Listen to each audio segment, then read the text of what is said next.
All right. Hello, ladies and gentlemen. Last week, you may have missed us. We definitely missed you guys, but Richard, It was my something. fault, so yeah. I mean, no, I mean, I could have done it myself, but I was like, you know what? I want to see how this unfolds. I was like, maybe we can talk about Osijek or Hajduk, having a very good chance of entering Europe. No. Nope. But I did get something that I wished for when I decided to not record it by myself, and that was to get more information on the Sopić and the Perišić situation, which obviously, if you do not follow somehow and you somehow missed the two biggest news so far in the season, is that Perišić is obviously leaving Hajduk and Sopić has been sacked. Yeah. And all of that just days before the second legs in Europe. Yeah. And I think sacking your manager between 2 days European went about as well as you'd expect. I mean, it's not, weirdly, it's not the first time it's happened this season. It's obviously Celje sacked Kisner between the legs of Southern Bratislava and replaced him with Riera. And then they lost second leg 5-0. So, I don't know if Miskovic had realised that there might be an omen there, but if he did, he certainly didn't follow it. I mean, yeah, but like you sack your own manager. To be fair, there have been problems between Sopić and Mišković. The two of them haven't talked in months, which for a manager and the president of the club who's privately owned, it's not a good sign. And Mišković has been wanting to get rid of Sopić for quite a while. If you remember, at the end of last season, Mišković wanted to get rid of him, and news came out that he was gonna get sacked. But then, if you remember the last game against Slaven, the fans piled onto the pitch and just chanted for Sopić to stay, which in the end did save him, but not for long. No, and I mean, see, for Rijeka, they seem to be more at the whims of an owner than any other club, really, in Croatia. I think it's fair to say. Yeah. But Miskovic does get it right more often than not. Yeah. I mean, I think, really, aside from, 2 seasons ago, when you had Cosme, that's the only time, really, they've got a coaching appointment spectacularly wrong. And, okay, we'll get on to what happened against Elfsborg, but the evidence against Istra was all right. Yeah. I think that's mostly because of Istra's just they can play against the smaller sides, the sides around them, but against the top 4 sides, I don't think their tactics are gonna work. I think Tramezzari needs to figure out a match plan for the top sides and keep the match plan for the other sides, the one he's currently using. Yeah, but I mean, it's weird that it doesn't look like there's a plan at Rijeka in terms of for who Miskovic actually wanted to bring in.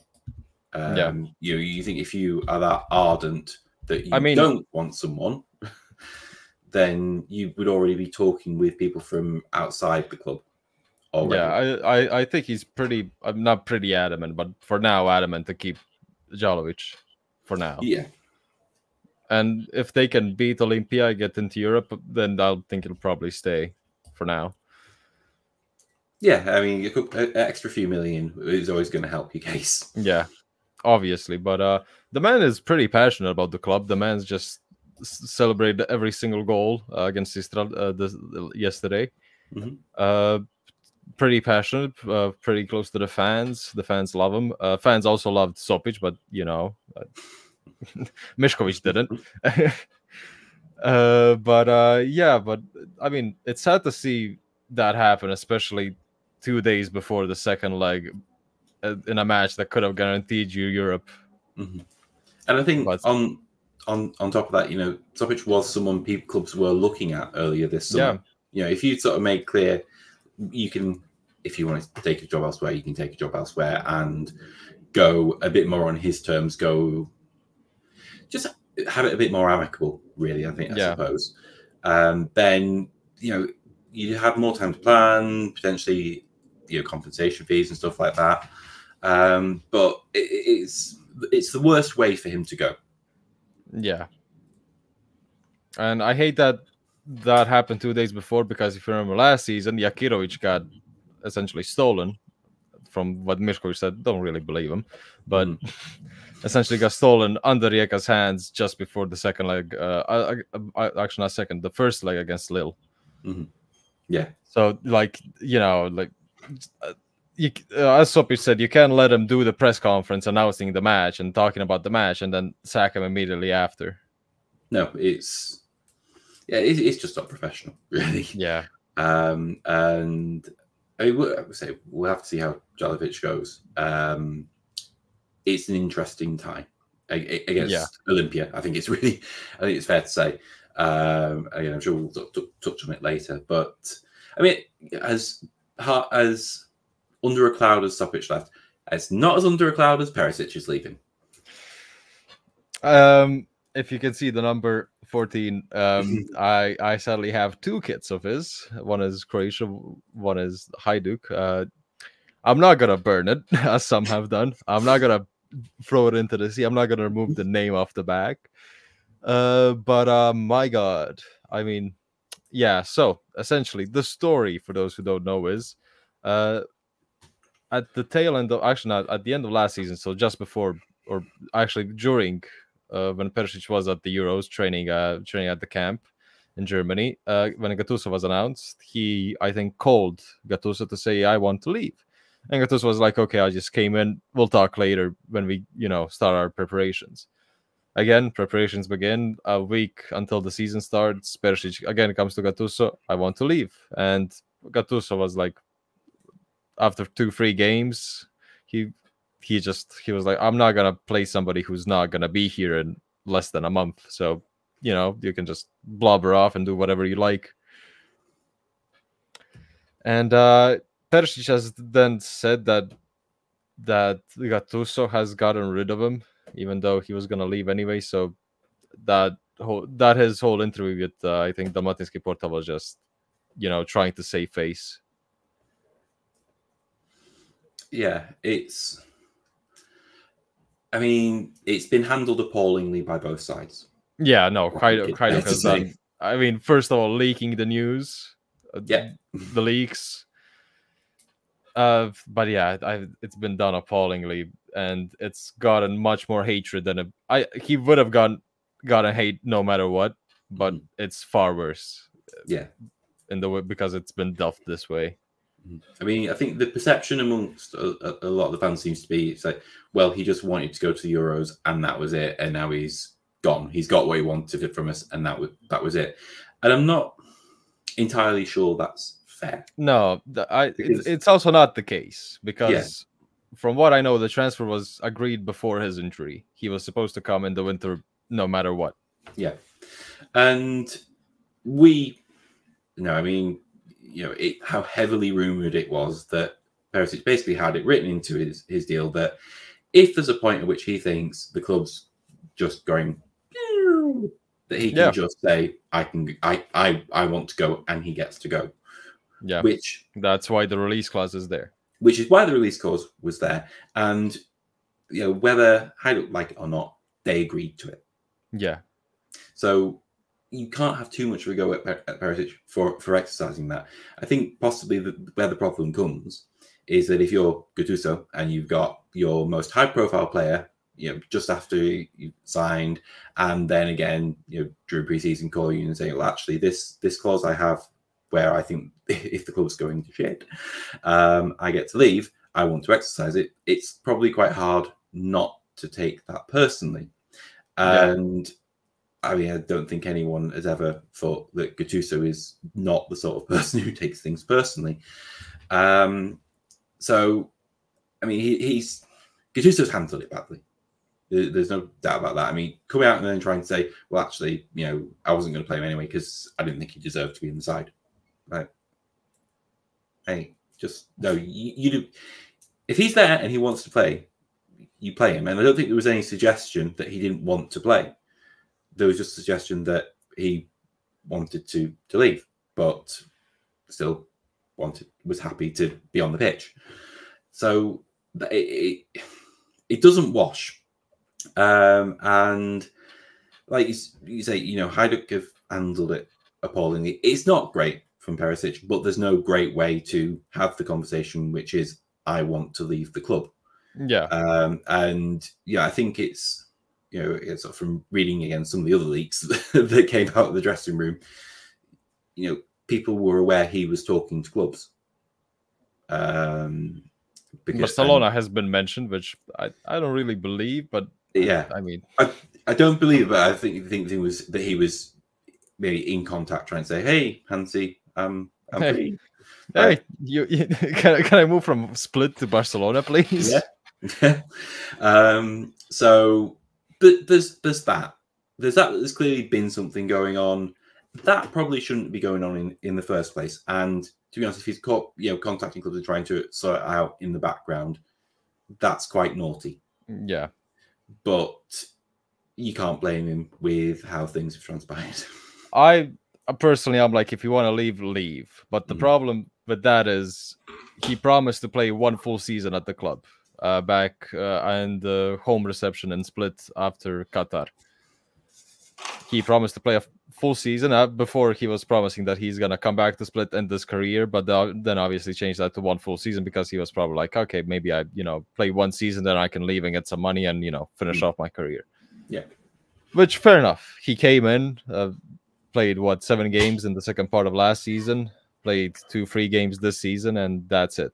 So obviously fans have a right to be angry, but to insult him and wish death upon him and his family, absolutely not. I think that's very clear.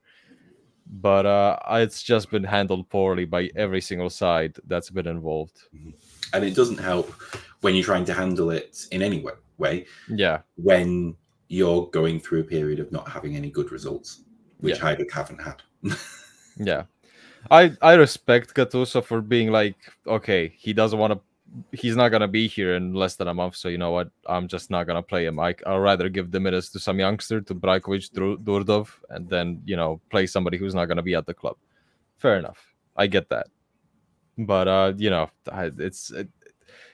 don't want to imagine where he says that Perišić wants to leave and then Perišić plays. Torcida and the Hajduk fans weren't really gonna be receiving that wholeheartedly. Yeah, with both you hands. Can keep it. You don't have to say it. Yeah, you can just say, look, if you want to sort out something in the background, fine. What we want is you stay until the end of the European campaign, and then you're free to go. Yeah, and that's fine. They could even 31st of August just release him, because it looks like it's probably going to be mutual termination anyway. So Hajduk aren't going to be getting anything for it, so it doesn't really matter. And then he's free to move to find another club in later transfer windows and just as a free agent being released before the end of the window. So that's okay. It might be perhaps they got on wind that it was going to leak anyway. But yeah, it's made a bad situation worse. And I think we mentioned Gattuso, the other person who obviously comes out badly from it is Nikola Kalinic. Yeah. But he's got a horrible job on. It could have been a worse summer for him. No, it couldn't have been really. And for a newbie, obviously we've mentioned before on here, he's come into it with not much of a recruitment base. So they've signed his mate in Rakitic and the Frenchman, who Gattuso obviously knew from Marseille. Sanyang. That's it. Sanyang Bamba. Yeah, Sanyang Bamba. I knew it was Bamba something, but I knew that wasn't his proper name.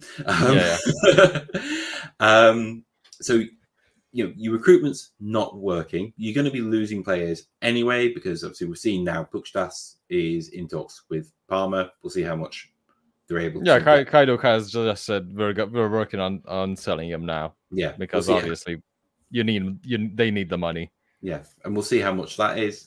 But obviously, I think Parma probably Hajduk are motivated sellers now. Yeah. But on top of that, there's a few other players who've obviously left the club. There's a few other players who have been told you can leave the club, and it just sort of looks like personnel decisions are being handled by someone for whom this is their first job. Yep.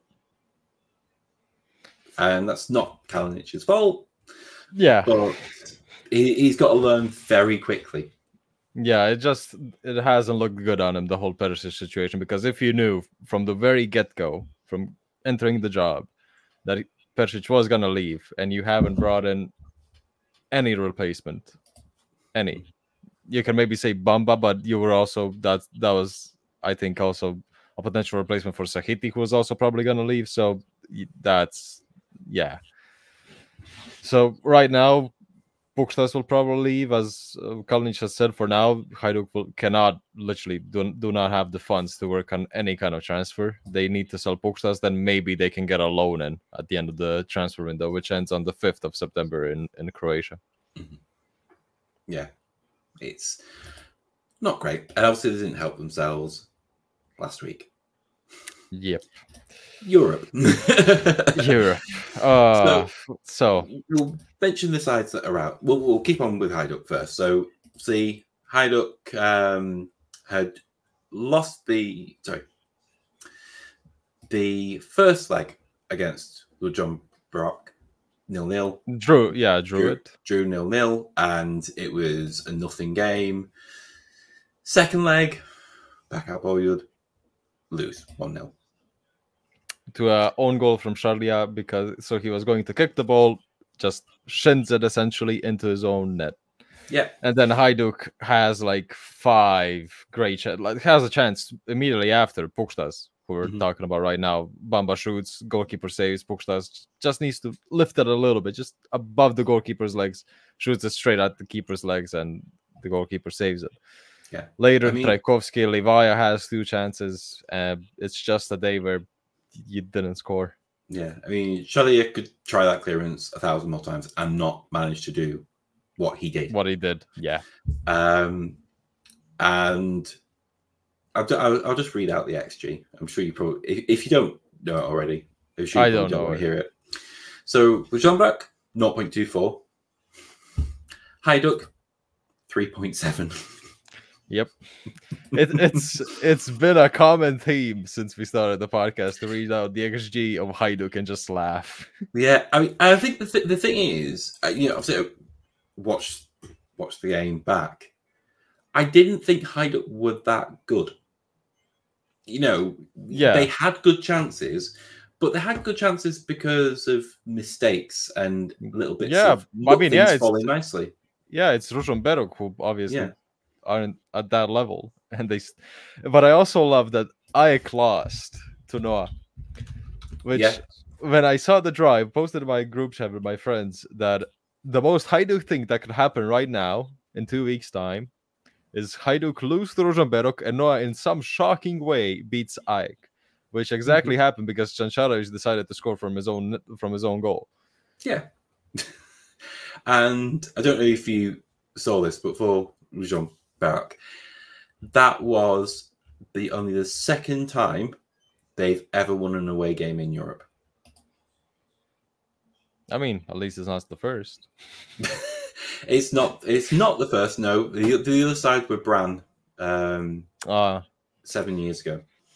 Oh. So, yeah, not great. I mean, the whole match is just the ball didn't want to go in. No. Poor finishing. Livaya had 2 very good chances straight at the goalkeeper, Pukstas, as I mentioned. And there were a couple more half chances from corners, from long distance. And it's just... Hajduk has just drained me emotionally so much that I was just watching the match like this. I was like, yep. Oh, yep. Yep, we're out. Yeah. And I mean, it was weird. Like I say, I don't want to say, you kind of come that and you look at stats like that and you think, well, Ružomberok absolutely didn't deserve to get through in any way, shape, or form. But Hajduk didn't. They won. It really doesn't matter. Hajduk didn't really do enough either. Like I say, it wasn't that they were making chances out of their being good. It was they were getting the rub of the green. Really, they just, like I say, couldn't hit the back of the net. Yeah, and if you can't score against Ružomberok Berok at least once over 180 minutes, you do not deserve to go through. No. What chance do you have against Noah? Yeah, exactly. I mean, when Cančarević shoots from his own goal, that's a threat. So I wouldn't want to. I would rather lose like this than to Cančarević. Yes. All 0.01 XG. I very much doubt it.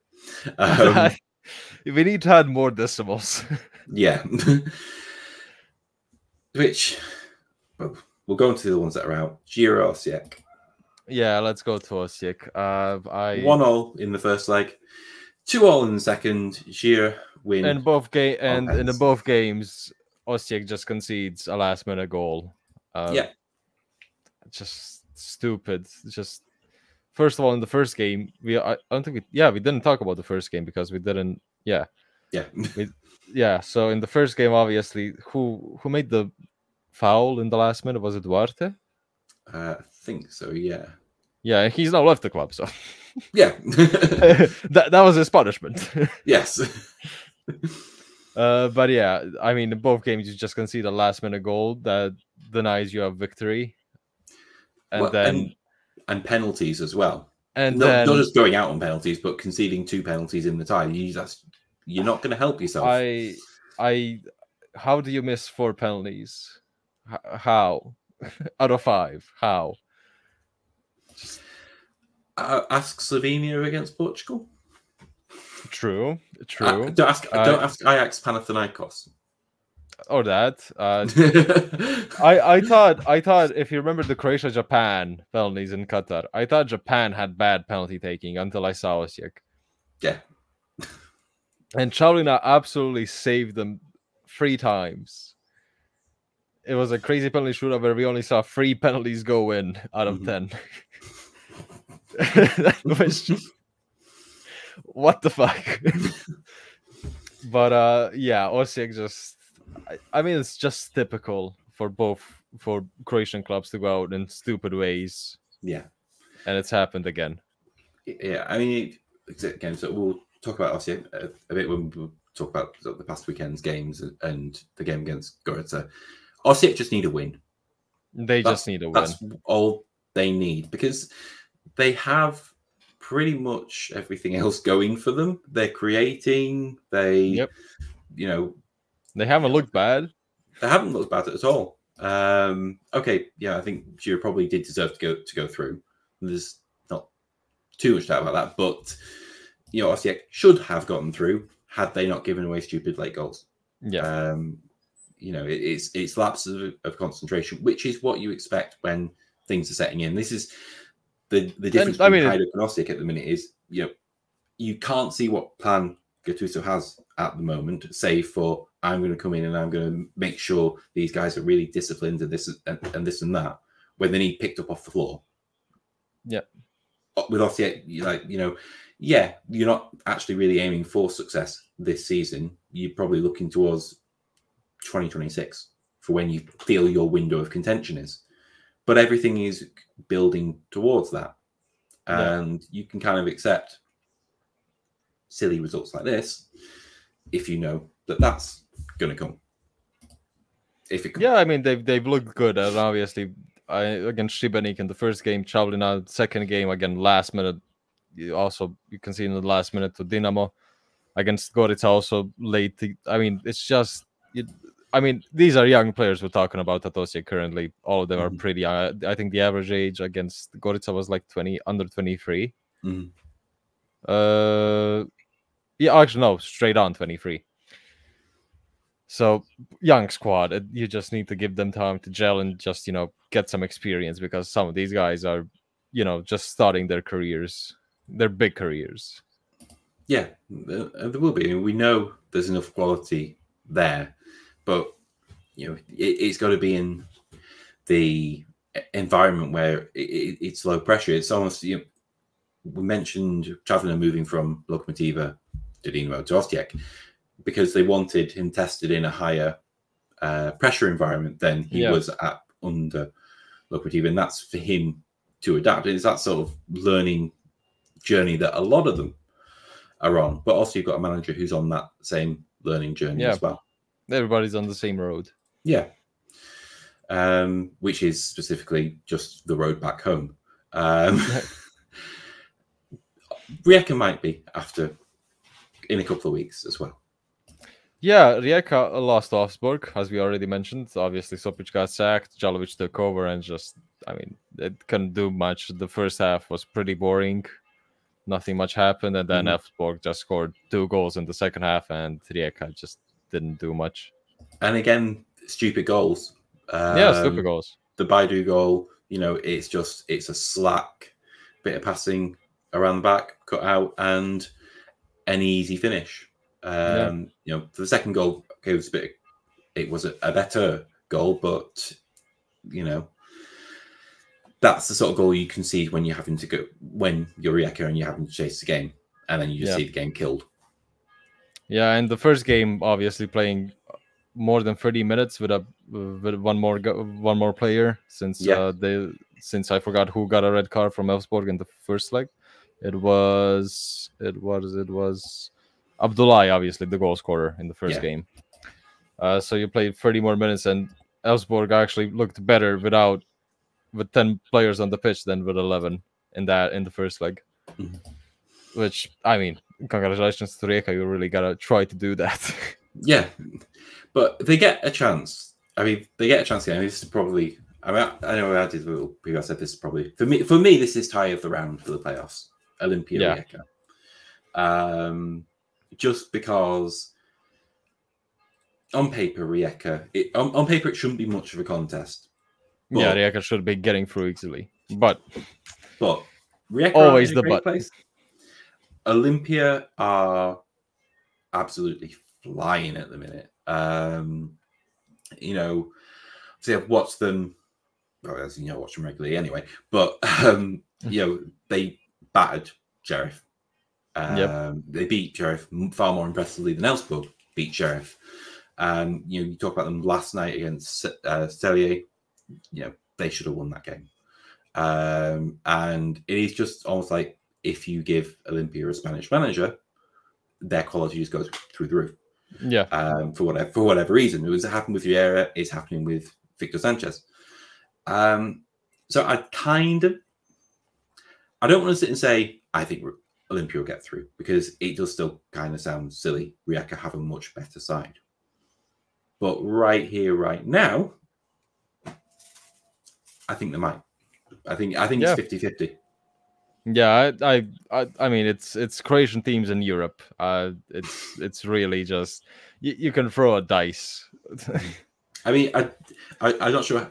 Do we just rename to Slovenian Footy Podcast if within the next fortnight there are more Slovenian clubs in the group stages than there are Croatian clubs? I hope not. We're almost certainly going to get Celje. We might get Olympia. Maribor have a very decent chance as well. 3 groups. They'll probably be ahead in the coefficient table at this rate by the end of the season. At the end of the season, definitely. The best at it at the Euros as well. So, Yeah, Slovenia is on the up, and meanwhile we are where we have been for the last few years. Because, first of all, let me go into a little bit of a rant. Our infrastructure just hasn't had any development put into it. Hajduk is training on 1 pitch. Rijeka has a bit more pitches, but still just not enough for what you want to do. Dinamo Stadium, Maksimir, obviously we've spoken about it many times, just needs to be crushed as soon as possible. Osijek is the only one that actually has good facilities currently, because obviously brand new stadium, brand new training facilities, so they're obviously going to be the best so far. The rest of the league, I don't even think I need to speak about it. I think we saw Gorica's pitch yesterday again. Slaven Belupo's pitch has improved, and Istra also. They have put new pitches in before the new season. Gorica for some reason hasn't, so I'm now looking forward to the winter period of the league where we have to play in Velika Gorica.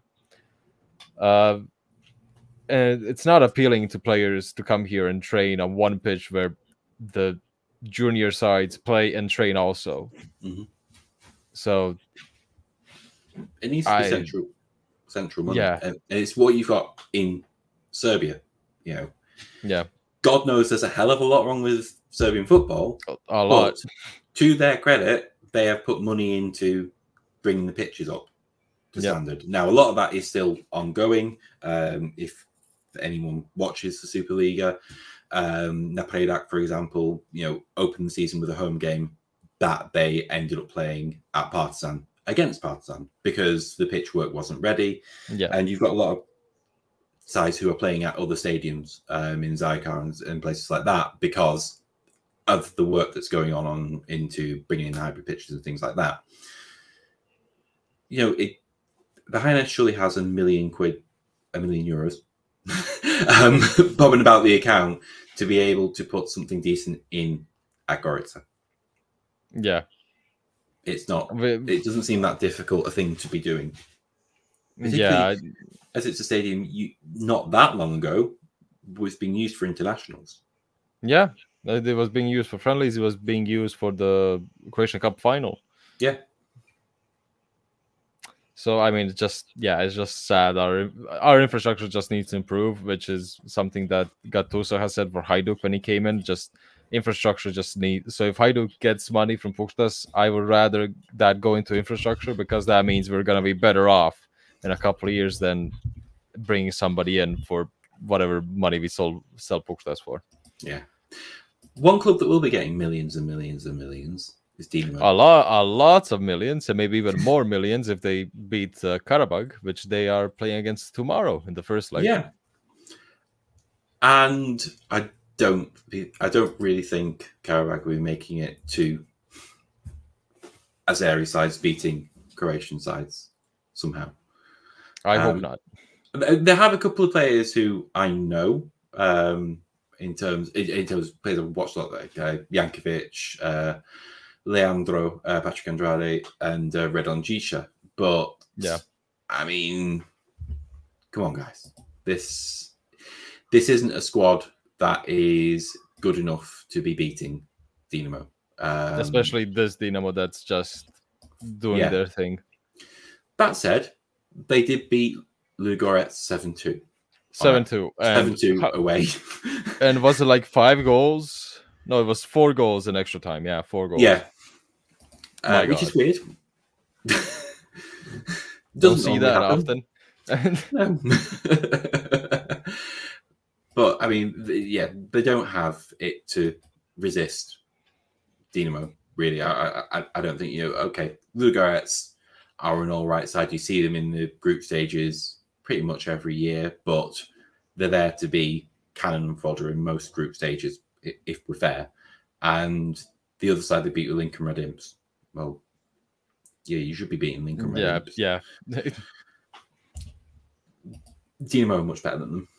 And it would be a massive, massive shock were they not to be in the Champions League.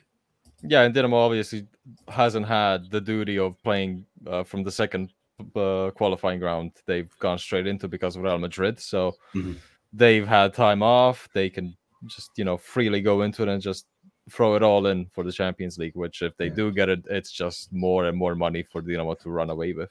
Yeah, and obviously they played Friday, so they've had a decent amount of rest. Karabag didn't play this weekend, so they will have had a bit more rest, but yeah, I mean, I think there should only be one outcome here. Yeah. The first leg is in Zagreb. The second leg is in Azerbaijan. But I'm struggling to see a way Dinamo loses this, especially after the first 3 games where they've just dominated. But we probably said that a fortnight ago about Osijek, Hajduk, and Rijeka. So just if you're watching this and you're into gambling, just do the opposite of what we say. Yeah, pretty much. Yeah, I mean, it might be better for the coefficients for Dinamo to lose and go into the Europa League where they can actually get some good points. If Rijeka loses to Olympia, yeah. So I'm just hoping we can get 2 sides. Just please, Rijeka win. That's all I'm hoping for. Dinamo can do whatever. I mean, the best case for our coefficient, sadly, is Dinamo loses, Olympia loses to Rijeka beats Olympia. So you get one team in the Conference League, Dinamo in the Europa League, where they should be getting through to at least the knockout playoff round to get into the round of 16 now. But yeah, yes, it is. But the league phase, yeah. which is like from 9th to which position to like 9th to 24th. 24th, yeah. So I mean, they're probably gonna get that. They might get that in the Champions League, maybe sneak in. I mean, I think there's enough people who have played it on Football Manager to give you a fairly good idea of how many points you need. Yeah. It is, really, I think you can get that 24th place with about 5 points. You need to win a game. You definitely need to win a game, but the pots obviously do not matter. For those that do not know the new format, the pots do not matter. Literally do not. You're going to get 2 teams from every pot, I think, in the Champions League and the Europa League. Yeah. And then 6 spots in the Conference League, and you get 1 from every pot. So the pots literally do not matter. Yeah. It works itself out. You've just got to win the game against the. For Dinamo, I assume they'd probably be pot 4. You win the game against your other pot 4 side, and then try and get your points from your home games. That's all. That's all you can really ask to do. So Dinamo would be in pot 3 actually. I mean, it doesn't matter. You're still gonna get teams in pot 3 also to play against, so it doesn't really matter. Yeah. Well, then beat the 2 pot 4 sides then. Only problem is in pot 4 you have Galatasaray, Midtjylland, you can beat them, Monaco, Villa, Bologna, Girona, Stuttgart, Sturm Graz, and Stade Brestois, which, I mean, you can beat some of those sides. Yeah, definitely. Villa.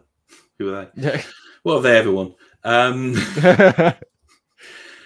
I suppose before we go on to Lee, we'll have to touch on the national team. Yeah, I was planning to save that for the end, but let's, since you mentioned it. Yeah, sorry. Obviously, sadly, we're gonna have to wait one international break for Scotland, Croatia, but we'll get there eventually. Croatia is playing against Portugal and Poland on the 5th and the 8th of September to open their Nations League campaign. The list has come out. Obviously, Brozovic has retired, which, I mean, Bro's retiring on 99 caps, saying, "Who's mad enough? I am."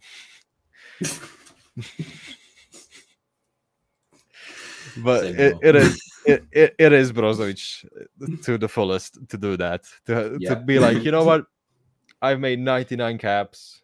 If I was ever gonna call it quits, it's gonna be now. Yeah, I'm glad we didn't get out the groups.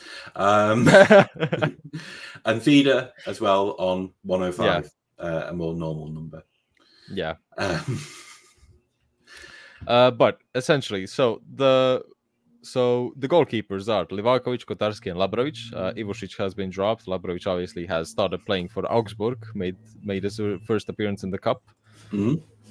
Guardiol, Charles Tatsar is back. Sosa, Stanisic, Šrutala, Pognašić, and Erlić are in the defense. Midfield, Modric, Kovacic, Mario Pašalić, Majer, Ivanušec, Sučić, Jakic, Paturna, and Petar Sučić. So Luka and Petar Sučić. Ivan Perišić, Kramaric, Petkovic, Budimir, and Igor Matanovic, who I'm very proud to see in the call-ups.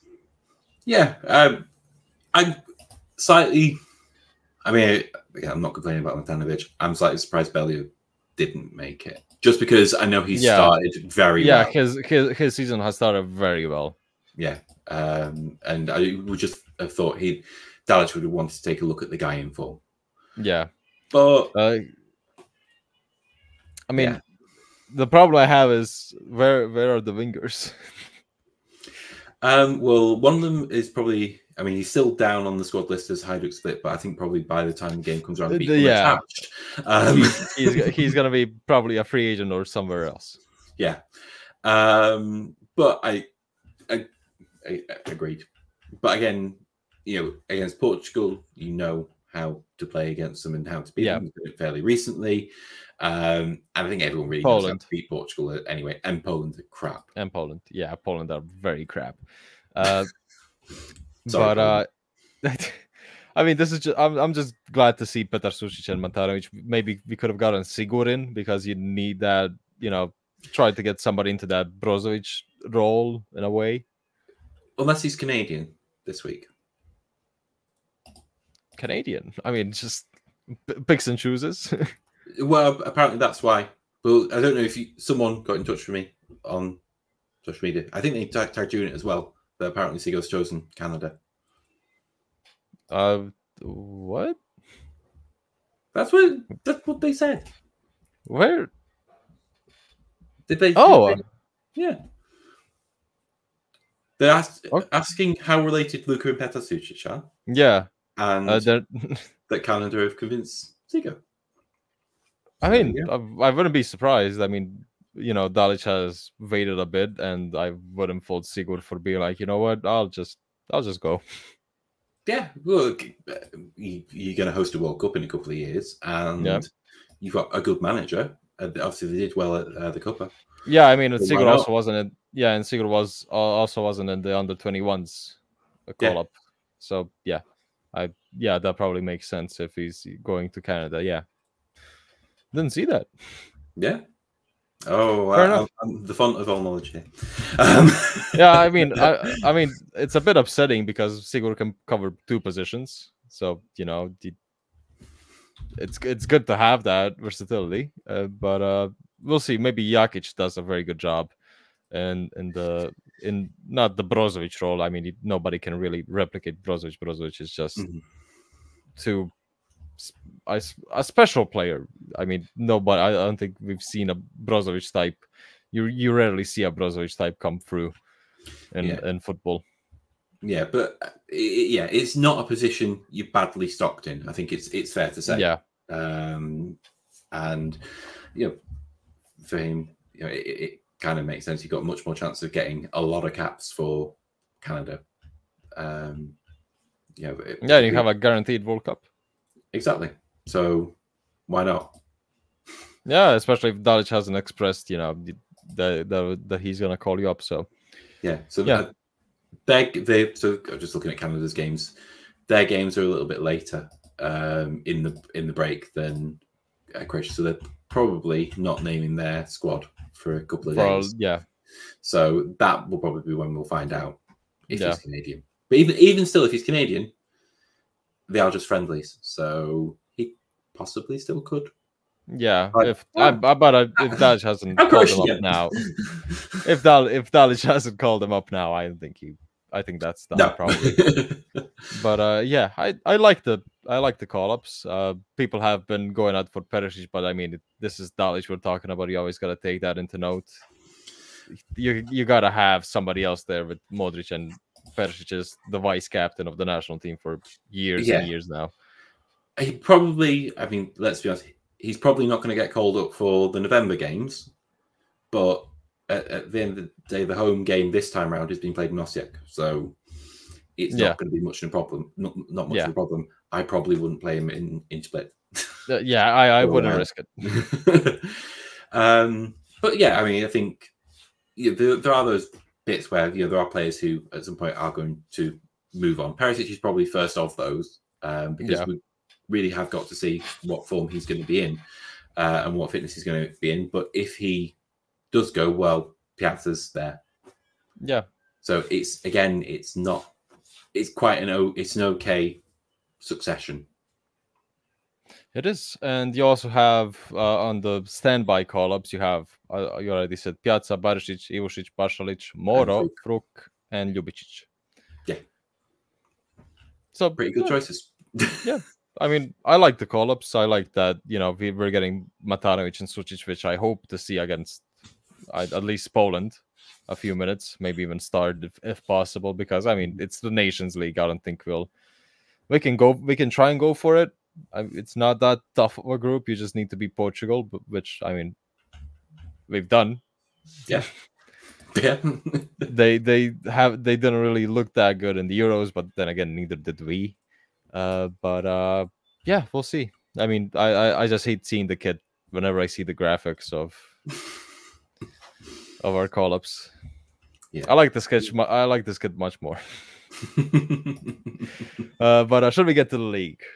Yes, let's start with the second round, which we obviously. So let's quickly recap that. Šibenik, not dominated, but gotten rid of Slaven pretty easily. Slaven tried to come back, but just couldn't do much. Struggled to create good chances, and Šibenik just has shown us that they just need one more win to tie Rudeš's points tally from last season. Just one more win. Yes, we might have to wait another week for it. Yeah. Yeah. It was Istra 2-1 Gorica even. Yep. It was late drama in that match. Petroshenko scoring a penalty. Actually, Maric scoring the penalty. Kolar, who we obviously don't rate a lot, scored for Gorica. And then Petroshenko in the 89th just for an eruption and at the Alta Drosina for Istra to win their first game of the season. Istra were the better side. I mean, they created an XG of 4.02, which, I mean, goddamn, is quite high. Yep. it is a quite high, but it just goes to show how poor Gorica is. Yeah. Yeah, I mean, obviously they've lost. I think it was probably after we had the last one that Juric went, wasn't it? It was either just before or just after the Juric went. Again, that side's just not very good. I mean, if someone does give them a offer they can accept for Perišić, then they're in trouble. But I mean, I think we're still at a point where we can say, is it Gorica? Is it Slaven Belupo? Who'll be bottom? Is it Lokomotiva? Who haven't yet really clicked? I think it's fair to say. Speaking of Lokomotiva, they drew to Hajduk and through a 99 minute penalty from Duječop. Hajduk took the lead in the 81st minute after not doing much before. Lokomotiva were keeping them just keeping them stale. Lokomotiva tried to, I mean, they had chances.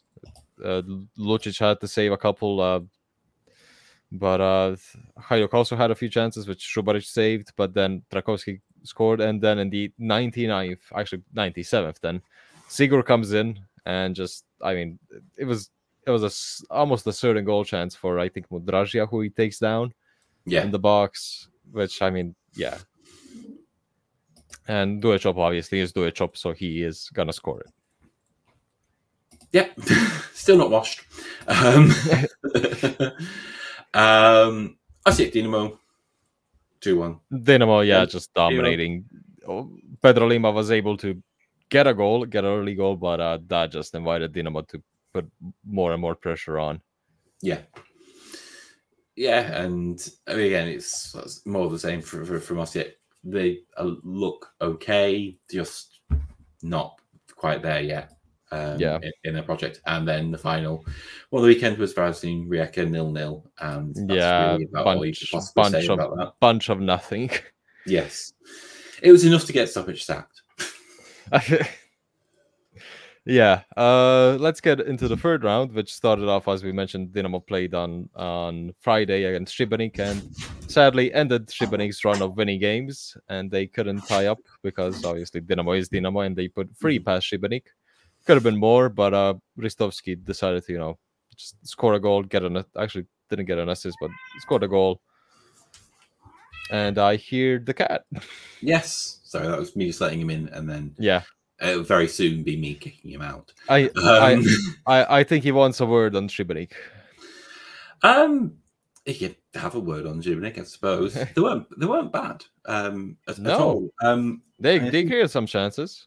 It's quite similar to, and this is a point I'm probably going to make quite a bit over the next 10 to 15 minutes, is also like Easter were against Dinamo on the first weekend, which is, they weren't bad in any way, shape or form. They had their chances, but they got taken apart by just a side that wanted to be dominant and wanted to be ruthless. You can't do anything about that Ristovski goal at all. Spikic's goal, again, really decent goal. And Ademi. And they had chances. There's no... Actually, not Ademi, sorry, Kulenovic. And they had chances on the break. I mean, they had a good chance. It was Majic just before Ristovski decided to, just after Ristovski's goal, they sort of took advantage of Benar at the back, and forced a decent move together. And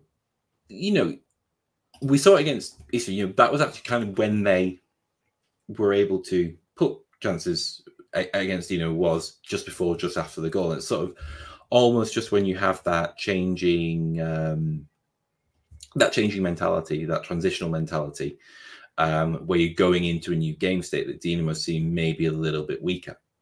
But these sides that they're playing at the minute aren't good enough. Yeah. I mean, maybe good enough's not the right word. Maybe that's a bit cruel. But they aren't capable enough. That's worse. They haven't got enough to actually punish Dinamo for that slackness. But someone will.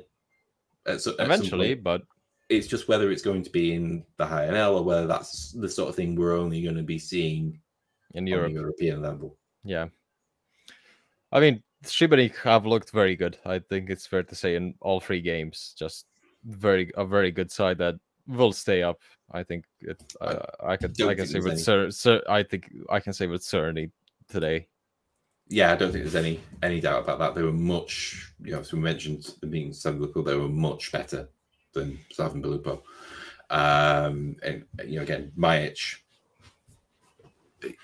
again, was really sort of prominent in that particular game. They're not doing it with possession. They're a very good side in terms of being able to move the ball quickly and getting the attack going. So maybe it's gonna come back to them a little bit in terms of how much they're riding their luck, but I think from what we've seen on the evidence so far, they're a level above Slaven and Gorica. Yeah. Up there with Lokomotiva, I think. And speaking of Slaven and Lokomotiva, both of them drew 2-2. Butic scored an absolute banger to get Slaven the point. Jagosic scored early on and got rewarded by a transfer offer from Frosinone. So Slaven could get $500,000 in their bank if they decide to sell him. Everyone's off to Italy at the minute, aren't they? Yeah. Maybe even Perišić we'll see again. Maybe come calling. But yeah, Lokomotiva scored twice after Jagosic, Modražija, then Soušak. I mean, I can't really say that Lokomotiva were a bit better, but I don't think they deserved it per se. Yeah, I mean, they're in a bit of a funny place. I mean, we sort of knew they were going to have a bit of a funny season in general because of who's left. Obviously, opening day, they get absolutely blown away by Rijeka. Then they get, you point against Hajduk, and they were very good in that game. They were better in that game than they were in this game. Won the XG against what's meant to be a very decent side. And then, flop a bit. This is just standard Lokomotiva. Yeah, there's not. See, you can't do anything about Butic's goal. Butic, no. That was just. I mean, if people who are watching this / listening to this haven't been and watched any of the highlights or watched the little top 5 goals compilation that I put out on YouTube each week, just go and do it because it's a hell of a goal of the week competition. This weekend has just been top bins. Yes. I think it's quite hard to actually pick a best one of them. This one might be it for Butic. I mean, Pašalić, Rukavina, I mean... Yeah. I mean, you could just... It's called a top 5. Just every 5 goals just tied for first. Yeah. Yeah, it is one of those. But yeah, I think for Slaven, again, like I say, they're getting weaker. I mean, obviously, Jagosic, quite aside from seeming like he's going, had a good game. Yeah, just in general.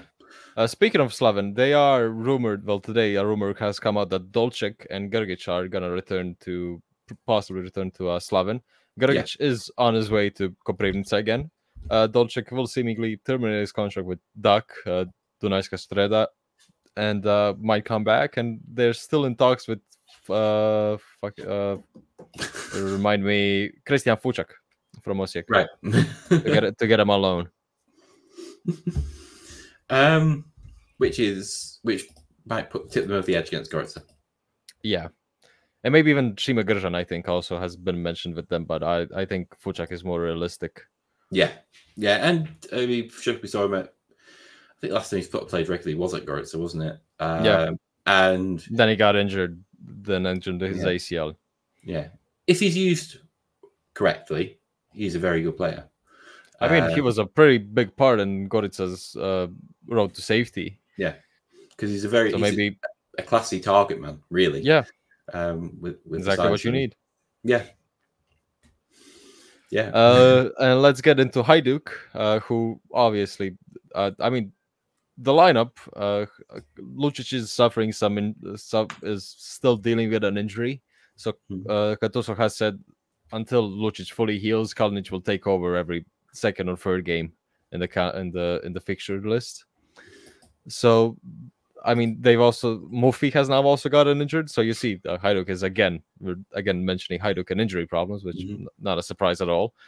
The team just on paper it looks okay. That's the best I can say about it.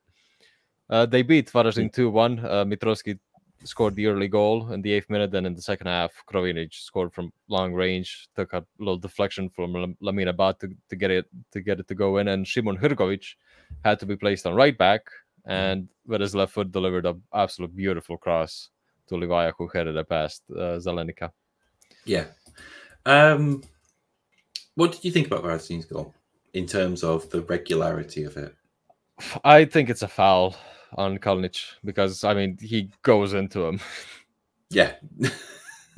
And then just sort of stands around. Yeah, just stands around. I mean, goes into him. I think that's the ball gets played into the box and the striker goes into the goalkeeper. Which, I mean, I if that's not a foul, I don't know what is. Yeah, I think it's exacerbated by the fact that he's just getting out of the way of the shot from Mitrovski coming in. I mean, if that was just it, I would count that as a goal because he's just, there, yeah. If he didn't touch the goalie, then I would be like, okay, well, Kalinic is not getting to that. But since he did push Kalinic literally further down the goal, and Mitrovski just had to shoot on that side, and that's I see it as a foul, but I was more angry about Torcida getting the whole flare show on, and then Hajduk having to live on nails for the last 10 minutes.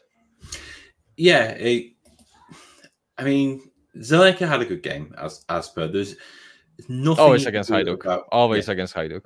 There's nothing you could do about Krovinić's goal. Like you say, it takes a deflection. He's wrong-footed. He gets a hand to it. But obviously can't keep it out. Nothing you can do about Levi's goal. But there were quite a few good saves in there. Yeah. That he pulled off, even though I weren't really that dominant. And I think that's kind of been the story so far. Really. Yeah. Not really dominant. Yeah. Yeah. I mean, even we obviously talked at length about the Ružomberok game, but it's these sort of games where we're just not really sure how Hajduk are playing, but they're kind of getting results, and it's almost as if they need a statement loss to actually sort of give them a bit of a kick, and freshen things up and have some ideas, because it really does feel like Gattuso is defining himself by his discipline off the pitch rather than anything you're doing on the pitch, and that I'm sure you probably had similar to me, a bunch of Marseille adjacent people sort of in your mention saying, he was absolutely terrible. This is what we expect of him. He just wants to do discipline. He doesn't want to do tactics because he doesn't know what he's doing. No, I don't know what happened to Marseille. I don't watch Ligue 1. No one does. They can't get a TV deal. So it can't be that good. You literally can't watch it in some countries. You can't watch it in the UK. Yeah. It's Spain too. Yeah. Which, I mean, it's not called the McDonald's League On for nothing. No. But that's what they're coming back and saying. This is what they expect to see. This is kind of what I expected to see as well. When you hire Gattuso, I'm like, why are you hiring this man? Because he's Kalinch's mate, obviously. But Yeah, I mean, they just... If Farazine had gotten another 0-0 draw out of this with their third in succession, you wouldn't have been surprised. And I think a draw probably would have been around about the fair result here. Yeah. But they had keep on sneaking it out somehow. Hopefully we continue, but I doubt it. Yeah, it's got to come back to bat. Sorry, got to come back to bite you sooner rather than later, and not just in Europe. Yeah, it will. It will. Let's speak about Gorica Osijek. Very entertaining match. Obviously, Gorica hasn't been the easiest opponent for Osijek, but they have beaten them a good amount of times. But I mean, you need Vedran Jugovic to step up from the bench and just deliver his one in a season match man of the match performance, and it's still not enough for you to get a win as your defense falls apart in the 82nd minute after a corner. Yeah. Nobody was on the second post. And this is where we were talking about, the difficulty of Osijek's transitional period is, start off with Ademi up front, and he's not good. Yeah. He looks like a player who's not really had too much chance to play over the past couple of seasons. That's not his fault. But you could see he needs games. You can see he's not sharp. His touch wasn't right there yet. Never mind. Matkovic moves up front and immediately crafts himself a couple of chances. But again, you putting the weight on a teenager. So that's, again, not great. Bukvic gets a couple of chances. Again, they're from distance. Yeah. And not... At least he's having a go. Bukvic and Perišić both had very good chances from distance. But the thing, as we'll talk about in the next match, when Rijeka were striking from those distances, they were just flying in the top corner. Osijek doing it, they're not. Now, okay, just the law of averages is that, if you're going to shoot from distance often, it's not going to go in all that often. And Rijeka maybe just had a lucky night. But it wasn't for a lack of decent play from Osijek. It wasn't for a lack of going for it from Osijek. It was just like Hajduk against Bruges Barak. It wasn't going in. Yeah. Even though it did go in twice. Yes, even though it did go in twice to Vukovic. I mean, Gorica just... I mean, they looked okay. They dealt with Osijek. They created very good chances, which they scored. But, I mean, I still don't see him. They still need to do better. Endokit also, I just love Endokit. He's not back to his top level, but he's still very good. Yeah. And you saw that from the chances he was able to create, and the space he was able to create, for Gola to take chances. And at the end of the day, and obviously we've had a go at it earlier, but the pitch is an equalizer for them as well. Mekanovic also very good for Gorica in this game, so we'll see if he continues that. Let's not speak about the pitch. I don't want to remind myself of it. I dread the day when we go into December, November, and January, and I have to see that pitch. I dread it. Anyways, let's get into the absolute demolishment of Istra at Trujevica, the yearly thing, which just seems to happen a lot. This is, I mean, again, so I hinted at I was probably going to go into this with this game earlier. This is so much like their loss to Dinamo in terms of Istra were in it. There was no doubt about that. They created chances. Before Kavanagh's goal, they had a good chance for Laval. Sorry, not a good chance, but a chance in basically the exact same position as Kavanaugh scored from. Which he put over. Fair enough. That that happens. But then Rukavina goes and just puts it in the top corner. There's not a lot you can do about that. You're right close to the end of the game. Church has a really good opportunity to lob it, lobbing, and puts it very close, just over the bar. Yeah, but that's really the difference between Istra and that's the difference between Istra being 5th, 6th, 7th, and Istra being 4th.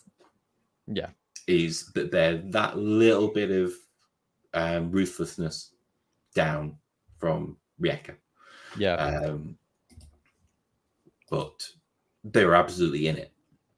Yeah, no. So as I mentioned at the start of the episode, they need to change their marking.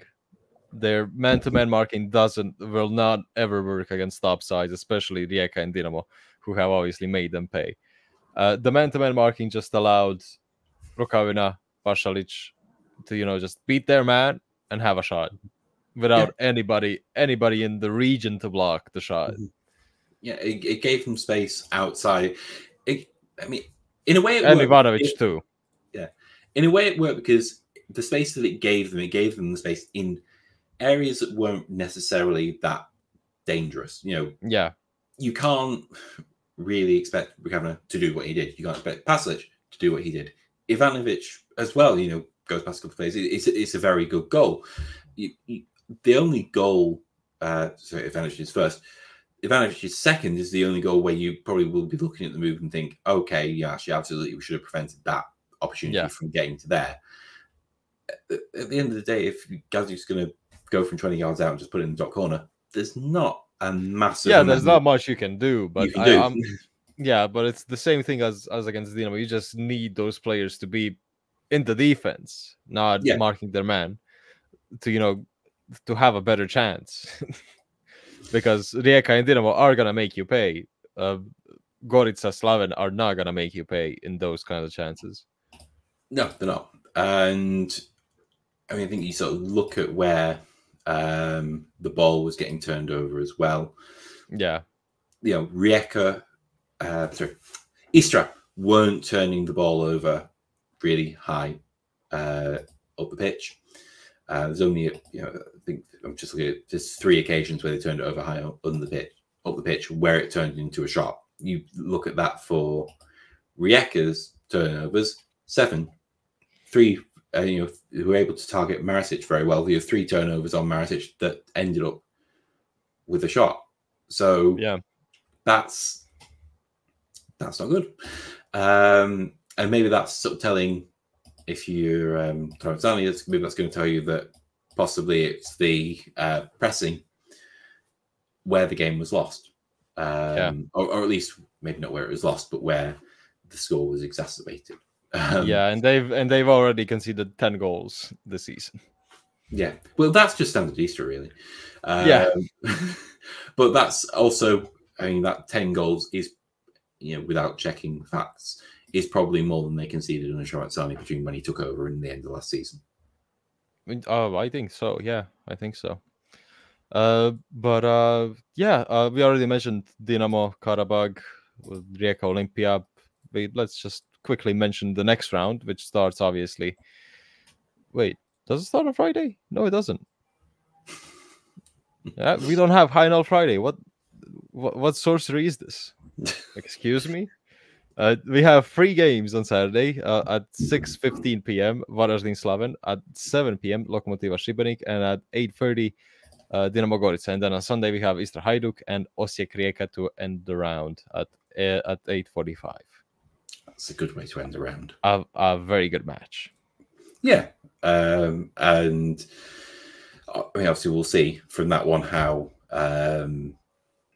Rijeka are coping in terms of the still playing Sunday, Thursday, and Osijek not. That's the first fitness test that they've had. Yeah, really. But Lokomotiva Šibenik will be an interesting game as well. I think that's probably going to tell us exactly where those two sides are. I was about to say that I'm really wondering how Lokomotiva will fare against Šibenik, and because if they lose that, then we can maybe put them in the bunch with Slaven and Gorica. If they do well and maybe get a draw again or win even, then we can put them in a pretty safe place. Yeah, and obviously Istra Hajduk could just be interesting because of everything that's going on. Yeah, and it's just generally Istra have been very not a good side to Hajduk, especially away. Yeah, and it's not as if there's an Italian manager at Istra who might have a bit of a bit of knowledge, a bit of knowledge, and maybe a bit of a chip on his shoulder about Hajduk. Yeah, I mean it's gonna be fun. It's gonna be fun. Tramezzani against Gattuso, both of them can get pretty heated. Yeah, we'll see. We'll see. We're just missing Serse Cosmi again to get in, and we have Copitelli. So I was gonna say the holy trinity of angry Italian managers, but Copitelli isn't really angry, but he is Italian. I mean, if Osijek carry on just being quite wasteful, he might get angry. He might turn into a Gattuso. Yeah. But yeah, it's gonna be a fun weekend again. I absolutely despise that there are gonna be 0 matches on Friday. Why? Varaždin Slaven has literally been built for HNL Fridays, and you're booing them away from that. I mean, an Easter home game is built for a HNL Friday. It is, but Varaždin Slaven, I think Varaždin Slaven was last season twice on a Friday, and both times I think Postojski scored from a penalty and Varaždin won. Maybe they're just too scared of the big TV draw that's Orient. We have PVNL Friday. Could be. But yeah, we've covered everything, I hope. Yeah, I don't think unless any major disasters have happened while we've been recording. Yeah, unless you want to say your quick predictions for Scotland in the Nations League. We've not had our side yet, so I mean, it's probably bad because we were very bad at the Euros, and we don't seem to be getting any better. I can say one thing I would like to see in the HNL. This is just to see if anyone who is from the refereeing corps at the HNS watches every week on every game. If you're watching the HNL highlights on YouTube, you have a clip, and I assume it's on the live TV broadcast as well, from the VAR room where it shows you 3 VAR dudes on the monitors. It's always before kickoff. Always before kickoff, and you can always see that obviously they've got the TV feed in there as well, so they can see that they're on camera. At no point has any of them in a year or odd, however, ever just turned around and gone, "Hi." I want to see if there's a set of 3 referees watching this. I want to see this weekend all at once turn around. Hi. That's the best thing you can do to make the HNL go viral. Is that. They're doing their job. They're focused on the computer. Are they doing their job, though? I mean, they're trying to do it. They're trying to do their job. They're trying now. Are they successful? I mean, they're better than what I saw this weekend in the Premier League. It was just match after match mistakes in the Premier League, and I was like, I thought we were worse, but no. Well, to be fair, you say you thought we were worse. I've got 2 words that may just change that argument. Do you still can? I was being ironic. I know we're bad, but I mean, do you still can? Oh, that match. Whenever I get tagged in, when it's Tuesday, Wednesday, or Thursday, and I get tagged in and I see a name of our referee, I'm like, oh, I know what this is. Yep. every single week I get tagged, and it's just people just calling for Dujestrukan, Dario Bell's head, and I'm like, yep, welcome guys. This is what I have to endure every weekend. So yeah, and I mean, appreciate the was it St. Gallen? No, sorry, Slask. Who were the ones who were wronged. Very much wronged. Yeah. See, very angry, saying, "Oh, it's rigged. It's rigged." Guys, it wasn't. He's just shit. Listen, I saw so many comments. Oh, it was staged. Oh, it was for betting. No, they're just dumb. Yeah. Mile's the big account in the HNL community on Twitter, Mile's Krajina, just posted a comment to, I think, somebody who's gonna tell them that they're just that they're not bad, that they're not doing this on purpose. They're actually just this stupid. Somebody has to tell them that. Yeah. So let's tell. I mean, UEFA's. I obviously I don't know. Obviously, I don't know who sets the UEFA refereeing appointments. I find a lot of the refereeing appointments they make quite weird. Yeah, I mean, in terms of who they pick, I think for the Euros it was fine. When it's Champions League, it's fine.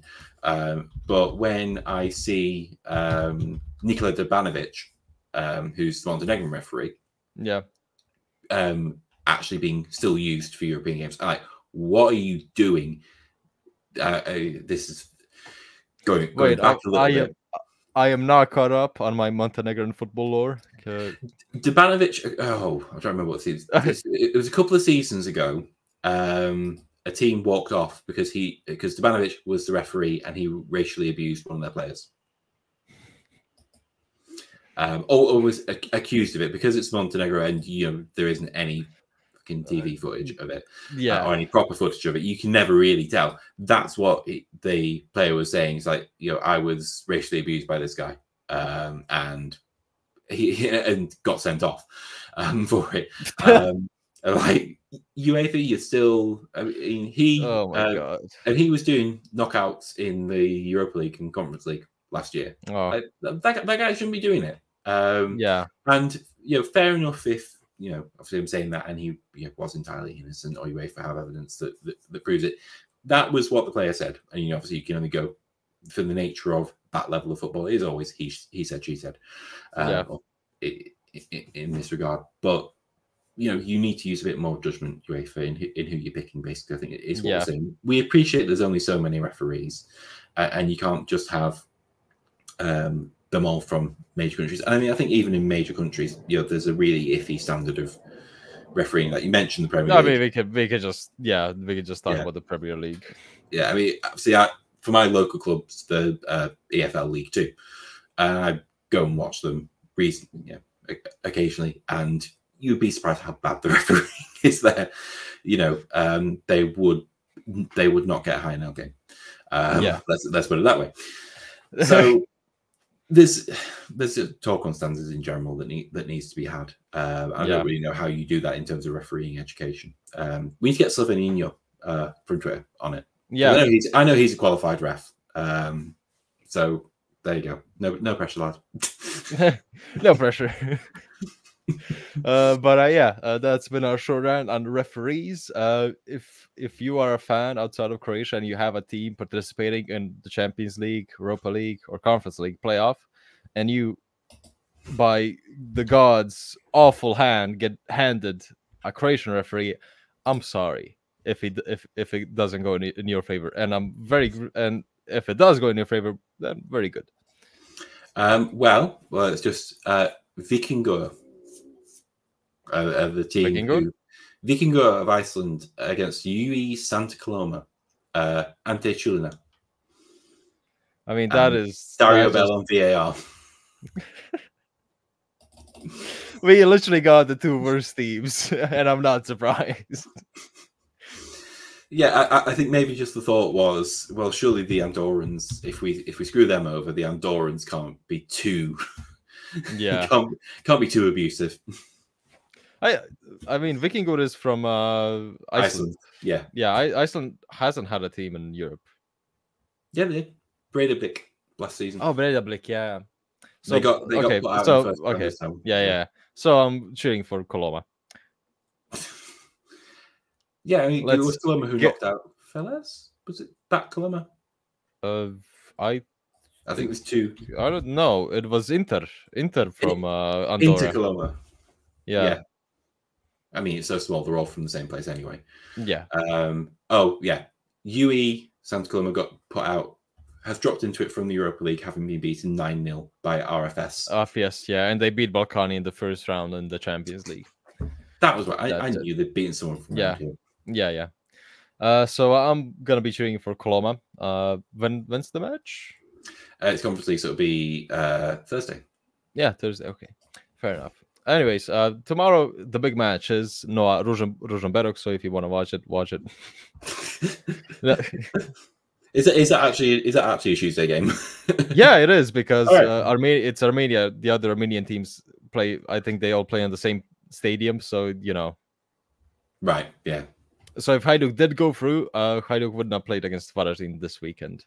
It would have gotten postponed.